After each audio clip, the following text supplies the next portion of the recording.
Yeah, guys, Beast back with some more beastly content. So first things first, let's go ahead and talk about the class pack, guys. So 10,000 views within a very short period of days, and it had to be on videos only from the 27th. So in the past week, we made 15,000 views on the channel. However, from the 27th onward, we only made like 7,000 or 8,000 views total. I'm not 100% sure on that because they actually stopped the mission counter for on Lurk It 24 hours earlier, and the ability to submit content 24 hours earlier.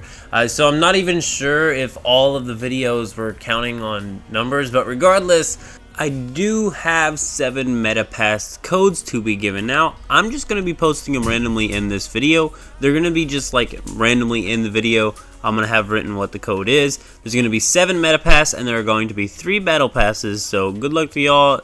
Better take a good look in this video, but without further ado, let's go. Let's get on into this. So as the power is currently out in my base, let's go ahead and talk about that. So these are my deviation generators, and they don't get any power unless they're in a polluted zone. And in order to have 7 generators, I kind of needed to get them built already and have someone place down a 7th generator. Because if I had other types of generators built and someone placed down a 7th generator being a deviation generator, that's all well and cool, but when I go to rebuild the other generators, it's going to knock me down the generator count of 1, and then when I get to the 6th one, it's going to be the last one I can place. So I already got the generators down, and I got that 7th generator on both sides, that side and this side, and I have that plot over there because that's a Hive member's base, and he lets me build my entire base on his plot. So we will be using that. We're working on that. Like I said, this is where I've been, guys. I'm sorry, but let's get on into this video. If you are level 40 and you have your tier 5 gear made and your tier 5 armor, I'm going to show you the quickest way to reach level 50 from level 40 in Way of Winter, guys. I mean, this is the quickest way. This is the method you should be doing. And I'm also going to recommend, another thing is that the point of interest clears are worth 10,000 XP each just for completing the objectives. I'm going to show you a run to Ashington just to get an XP item, and we're going to go to Silo Away. However, if you go to Ashington, you can actually go and collect the Mystical Crate and the Rift Anchors during the story mode and everything. There's 10,000 XP here. There's 10,000 XP up here and down here. So if you go clear both of these, there's 20. So far there's been 30,000 XP just on the map here that you can collect super duper easy. And then there's the 40,000 down here. And there's a 50,000 if you take yourself to Hive Rail or Fire God and clear it. So as you can see here, all the areas in Ember Strand's point of interest clear rewards are 10,000 XP piece. That means there's 50,000 XP up for grabs, which that would take me up an entire level on this. But we're not going to cover that. I'm going to show you a brute force method. I'm going to go from level 44 to 50, but this is the easiest way to do this, guys. And we're going to start in Oblivion, so you will need the Oblivion teleport tower unlocked, but I'll see you there. Alrighty, guys, and here at the Oblivion Tower, we're actually going to be making our way to Ashington, and you can actually follow the route I'm taking now. I'm going to go ahead and time-lapse it, but follow along on this route to where we are going. See my friends, I cannot breathe alone. You help my lungs expand. Slowly losing my mind over you. Burn them like fire and smoke them like drugs. Alrighty, guys, and as you can see here, there is a lootable chest here you can go ahead and collect. But we're actually going to do a speed run to where you can farm an XP item. And being able to just go farm this XP item, you're going to grab this XP item, and then I'm going to show you a great place to farm that is going to get you really, really quickly, even in phase 1. And I am going to show it on, I think we're just going to do it on normal. On my main, I ran it on hard. But that was my main. It has all the mods it needs, and yeah, I didn't actually have a full 6-star build though. It was just like 6-star gun, 6-star status piece. That's really the only things you need at 6-star to really have a powerful build and be able to clear any hard mode. But we're gonna run up this tower now, and I'm gonna go ahead and time lapse this, and I'll see you at the top. Alrighty, and we are at the top. There is an enemy up here, and as you can see here, he is still dropping 180 XP. All the enemies in Ashington, especially if you're just reaching level 40, are going to be dropping good XP. Do not get me wrong, but what I am going to show you, and the way I'm going to show you to do this, if you're looking for a brute force farm this and be done method, and we're aiming for this mall right here. You see me jump from the top of that tower, and we're aiming for the top of this mall right here. We're going to be taking that zip line down. We're going to be collecting our XP item, and here's where I'm going to stop. But here's where I want you to continue, and I recommend you to continue. Once you get this XP item, go ahead and use it and make your way through this area. Go ahead and complete your rift anchors, complete all that. Complete your point of interest, first of all. That is some really easy XP. But if you don't want to do the point of interest, you don't have to. You can 100% do this method, and it will very quickly get you from 40 to 50 really, really fast. So this fridge right here, you see how we took the zip line, went to the left. We killed the fridge, and as you can see here, he dropped one fruity pancake. That is the XP item. So we're going to go ahead and use the XP item now, and then I think we're actually going to do a teleport back to base, and then we're going to go back to Oblivion, because we're going to be going to our next location where I'm going to show you is the best place to go for farming your XP up, period. Just for something you can run really, really quickly. And we're using steel rounds, and I'm going to show you my calibration once we get back to base, but I'll see you in just a minute. We are back at base here. We're in the under area right now. We're going to go to our gear now, and I'm just going to show you my calibration. So I'm tier 5 with calibration 3, 3, 3, 3, 2, 3, and 0. And that is all we... And I think, actually... Okay, but this one's heat and cold for some reason. I don't know why I did that on the alt. Regardless, our gear isn't fully calibrated up yet. As a matter of fact, I went in with a calibration 0 4-star gun, and you can get a 4-star gun so easy in this game. I've done a video how to get like a full set of 6-star gear super duper easily, guys. As you can see, we got full 6-star on the alt. I will leave a link down below, but you don't need any of that. You just need a good build. You need good mods, and your build should be able to handle anything, even if you're not fully leveled. Just, you might be dying easier. So we're going to be making our way to Silo Taurus, and in order to do that, usually you can go to Oblivion. Like I said, I recommended doing the point of interest, going through and getting all the loot, because you're going to be running this like daily anyway for materials, so you can upgrade your stuff and build your base out and do everything crazy like that. You might as well go through and complete it, get the mystical crate. The mystical crate's also giving you frags for collection. But once again, if you got all your point of interest done and you're looking for the last 5 levels, or you don't want to do point of interest, you can't stand looking for chests, can't stand opening map genie, any of that, well, follow me. We're going to make our way to Oblivion, and we're going to be driving all the way to Taurus. I will see you at Taurus. Alrighty, guys, so we are now at Silo Taurus, so we're going to go ahead and start the silo now. We are on the normal difficulty. I'm going to be running it on normal on the alt. Like I said, on the main, I ran it on hard. If you run it on hard, you will be getting more XP, so you'll have to run it less times.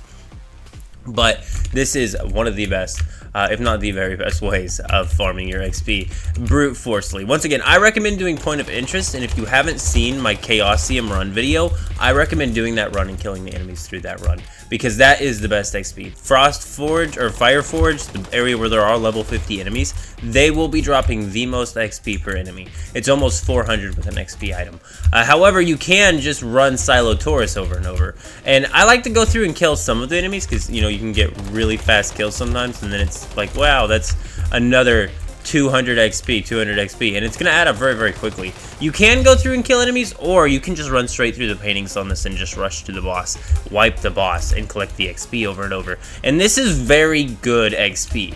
Now, the other thing is, there is loot to actually be gotten in here. There's actually a couple good loot spots in here. So, if this is your first or second season and you don't have all your mods farmed up, there's a mod chest up there. I do believe it's a weapons chest. I do believe there's another mods chest coming up that's going to be an armor mods chest. So you'll be able to farm, and this will drop gold mods even on normal rarity. So, and this is one of the easiest silos to farm. I mean, it's one of the easiest in-game content, I will say, for Way of Winter. And I'm calling it in-game content with quotes because it's only a level 40 silo, but there is a pro mode and everything else. But as you can see here, you're not guaranteed to get a gold mod, but you can get a gold mod. I've gotten gold mods plenty of times, but always go in that room and harvest that. And then I'm going to go ahead and see you at the boss now. I think we're just going to rush to the boss from here. Like I said, all these enemies are dropping great XP. And if you kill the enemies while you're doing the run, you are going to be getting more XP per run, but the run will take longer. So once again, I will see you once we're at the boss. But yeah, let's go.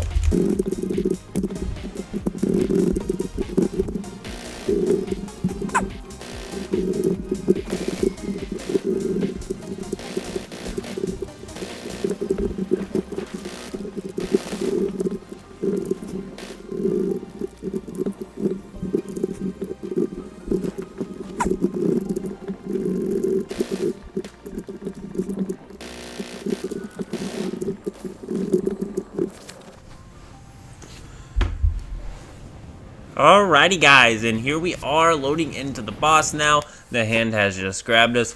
I killed the enemies because once I was done recording, I was like, well, I really like killing the enemies anyway. So, we did get the extra XP there. But we're going to go ahead and start on this boss now. We're using a Frost Vortex build, and if you don't know what that means, it means that you got to blow up those little ice crystals there to actually do damage with this build. And while it can do very good damage, you had to blow up the ice crystals. So, as you can see here, halfway on the health. And once again, I don't have good mods on this build yet. This is just because everything's 6-star. And people are correct. Everything's 6-star and everything's easy. You are right. But it's still a blast. Look at it. I mean, this is normal difficulty. Once again, this account would probably struggle on pro mode still. I do believe it still does. Also, this does technically drop Snow Sprite, and as you can see there, 2000 XP, and you're getting like 200 per enemy here. Once again, for a point of interest, and if you're gonna do the point of interest, I recommend just running all the point of interest. Run all the point of interest, kill the enemies in the point of interest, but start in Ashington, go get that XP item. But once again, if you want a repeatable one that's gonna get you leveled up relatively quickly, similar to like a tree ant run, just do this dungeon over and over. I would recommend on hard, because I do believe hard is, so we're gonna try it on hard, but I'm gonna go ahead and let it time lapse until we get, or actually I'm just gonna cut and we'll start at the boss on hard mode. I'll see you in a minute. We don't even use a deviation on my ult. I mean, that's just how powerful I feel my ult is. I mean, power over living, you know, I'm too OP, but 6-star is just a blast, and it's so easy to get 6-star because my ult's not that much of a play to count to have 6-star gear. And once again, it's the blueprint conversion system that allows it to be a full set. It is technically one piece of gear that is 6-star. However, with the fact that you can buy so many sets and sets end up getting featured banners, when a set has a featured banner, that is 5 fragments of armor that you can just purchase. And that's 20 times 5. That's 100 frags of armor, you know, whatever type of armor that is. So Stranger, Beyonder, etc. frags that are all very good frags. And if you transfer like a 3-star or 4-star gear over to that, then you're going to be able to upgrade its stars at least probably to 5 or 6 once again for really easy, and then transfer it to another gear. Like I said, you can get a full 6-star gear built up and have it where it's a full set all the time, so you don't have to do as many conversions. But yeah, and once again, the boss is almost dead here, guys. I just figured, you know, side topic because this is so damn easy. So let's go ahead and use an activator here. And we'll go ahead and finish this off. And once again, there's like, I think the gun has a good mod. I have some gold mods, but some of my mods are just purple HP mods. That's literally all. I have so much missing damage on this build, but the Frost Vortex crystals just do so much damage when the Silent Anabassus is at level 6-star. It's just blast. So, as you can see though, 3k XP, that is not bad at all. Once again, this is the brute force method, and you're going to be able to farm mods. I'm thinking this is the mask mod, which is like, I'm pretty sure the most important mod for builds. And as you can see here, we're already level 45 and we just started this. We can just continuously repeat this until we're level 50. I think I'm just going to go ahead and get out of here. I don't really feel like beating a dead horse or doing a time lapse or anything showing you like, I did this all the way to level 50. You very much can. I'm not going to. As a matter of fact, I think I have like 7,000 blueberries sitting in my fridge as soon as my power goes back on, which, by the way, I checked the expiration time on the blueberries, and all of them have over the hours until the fridges are back on, so hopefully the instant the power's back on, I can craft my blueberry sodas up and get this account leveled up. Link down below to the passive blueberry soda farm. That will get you leveled up all the way to level 50, and all you gotta do is log in and collect some stuff. And technically, if you don't have that many seeds, you will have to like continuously repeat over it, but if you do yourselves a favor and just breed boost the crap out of some blueberry seeds right away and get like 6, 7, or 8,000, you can leave it on login and get like 20,000 blueberries. And then you can make like 200,000 or 300,000 XP just by crafting with stoves, especially the Gorman perk. That's really helpful. But I am out, guys. See you. Keep it beast mode. Hopefully this helps you. Let me know down below if you use this method to actually get to level 50. I'm not going to. I'm going to be honest with you. Like I said, I would be doing point of interest. I think that's actually what my plan is on the alt. I'm going to go through and do all the point of interest I have left and go collect the point of interest XP, because I'm pretty sure I still have a good 40,000 XP in point of interest XP to collect, and that won't take long. And I also need to go do loot runs because I'm low on some materials anyway. Honestly, I do loot runs every single day because I'm farming for that toilet blueprint. But yeah, and we do have still 12 more minutes of this, so I guess I'm gonna go ahead and run this for 12 minutes. So I guess time lapse mode, but it's into the video. Keep it beast mode.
Bye.